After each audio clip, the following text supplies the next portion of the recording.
Friends,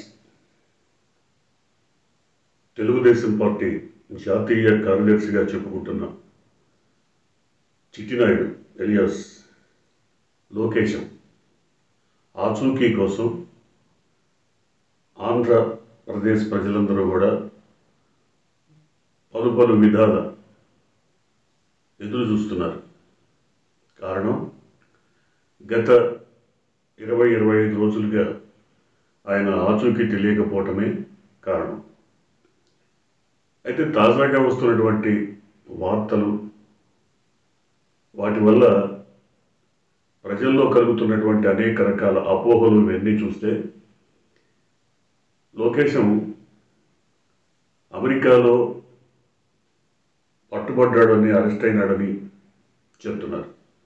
ఇది కేవలం ఒక ప్రచారం మాత్రమే అని మరికొంతమంది వాదిస్తున్నారు. నిజానికి లోకేశం భారతదేశంలో లేడా అంటే లేడనే వార్త మాత్రం రూఢిగా తెలుస్తోంది. ఆయన అమెరికా వెళ్ళారని కూడా తెలుస్తోంది. ఎందుకోసం వెళ్ళారు? 2 ప్రధానమైనటువంటి కారణాలు. ఒకటి, తెలుగుదేశం పార్టీకి భారీగా ఫైనాన్స్ చేయగల అభ్యర్థులను ఎంపిక చేసుకోవటం కోసం. అక్కడ నిధులు బాగా ఖర్చు చేయగల ఎన్ఆర్ఐలు కొంతమంది, రాజకీయాలపై మక్కువ ఉన్నవాళ్ళు, రాజకీయాల్లో తమ సత్తా చాటాలనుకుంటున్న వాళ్ళు, భారీగా ఖర్చు పెట్టగలిగిన వాళ్ళని ముందుకు వచ్చేలా ప్రేరేపించటం కోసం.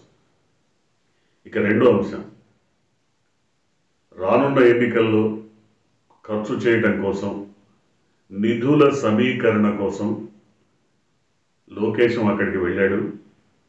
ఆ నిధుల సమీకరణ సందర్భంగానే మన దేశంలో, భారతదేశంలో ఎలా అయితే ఈడీ లాంటి సంస్థలు ఉన్నాయో అక్కడున్న మరో సంస్థ ఆయన్ను అరెస్ట్ చేసిందనేది వార్త.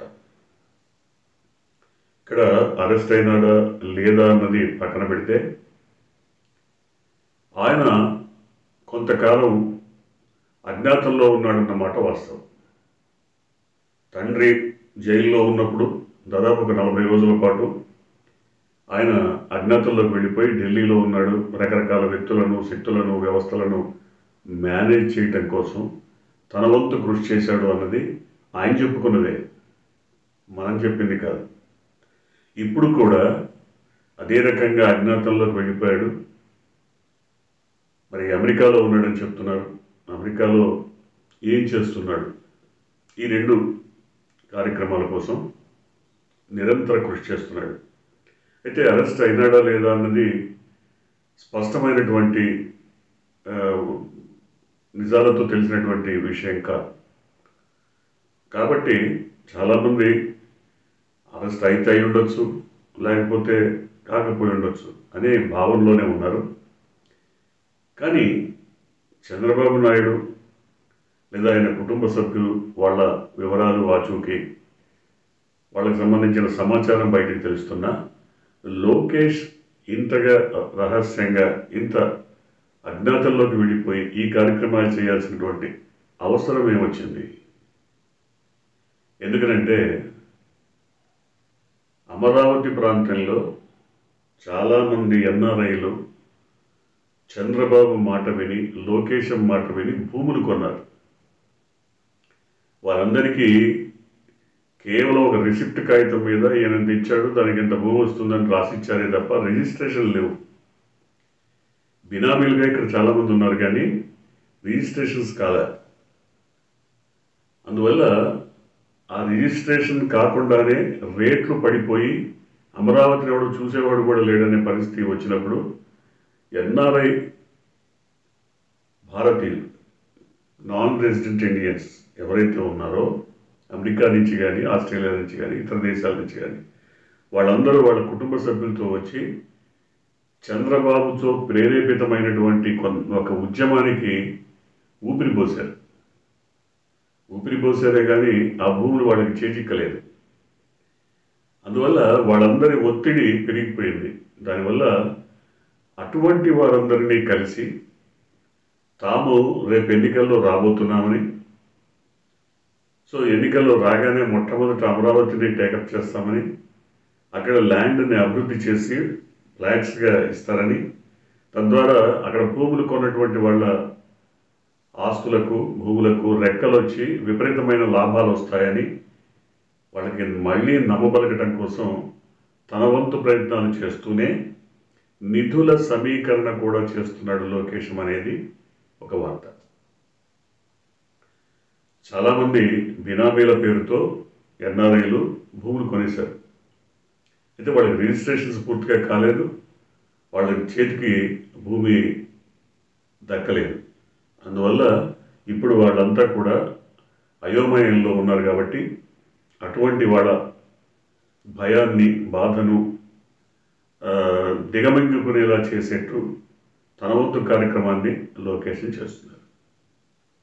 మరి ఇక్కడ రెండో అంశం ఏంటి? అట్లాంటి వాళ్ళు కాకుండా మరికొంతమంది రాజకీయాలపైన ఆసక్తి ఉన్నవారు అంతో ఎంతో అక్కడ కూడబెట్టి ఆ సొమ్మును హవాలా ద్వారానో మరొకటో తీసుకొచ్చి ఇక్కడ ఖర్చు పెట్టడం ద్వారా రాజకీయాల్లో తమ ప్రాబల్యాన్ని చాటుకోవాలనుకుంటున్నందువల్ల అలాంటి వారందరినీ పోగేసి వారికి టికెట్లు ఇస్తామని తీసుకురావడానికి ఒక ప్రయత్నం చేస్తున్నారు. మరి ఈ 2-3 రకాల అంశాల మధ్యలో అమెరికాలో ఉన్నటువంటి లోకేశం ఎందుకు అజ్ఞాతంగా ఉండాలా? ఇలాంటి ప్రయత్నాలు చేస్తున్నప్పుడు లేదా మరో కార్యక్రమం ఏదైనా ఉంటే వాటిని బహిరంగంగా తెలియపరచవచ్చు కదా అంటే తెలియపరిచే అవకాశం లేదు. కారణం, చంద్రబాబు 1-2 సార్లు జోలెబట్టి కోట్లాది రూపాయల్ని వసూలు చేసి ఆ సొమ్మంతా ఎంత వచ్చింది, దేనికి ఖర్చు పెట్టారు, ఎప్పుడైనా లెక్క చెప్పారా? లేదు, చెప్పరు. చెప్పాల్సిన అవసరం లేదంటాడు ఆయన. ఇప్పుడు కూడా అంతే. అమెరికా పంపించినటువంటి తన కుమారరత్నాన్ని అక్కడ ఉన్నటువంటి వ్యవహారాలు చక్కబెట్టమని చెప్తున్నప్పుడు పార్టీ ఫండ్ ఎంత వసూలు చేశారు, ఎవరిచ్చారు, ఏమైనా వివరాలుంటే నిజానికి ప్రజలకు తెలుసుకునే హక్కు ఉంటుంది, ఎందుకంటే రాజకీయ పార్టీ కాబట్టి. కానీ ఇవన్నీ కూడా గోప్యంగా జరిపించేటువంటి అలవాటు చంద్రబాబుది. అందువల్లనే లోకేశం అమెరికా వెళ్ళినట్టు కానీ అక్కడ ఈ రకమైనటువంటి కార్యక్రమాలు చేస్తున్నట్టు కానీ ఏమాత్రం బయటపడనీయకుండా చాలా జాగ్రత్తగా గుంభనంగా కార్యక్రమాన్ని చక్కబెడుతున్నారు చంద్రబాబు నాయుడు. చూడాలి.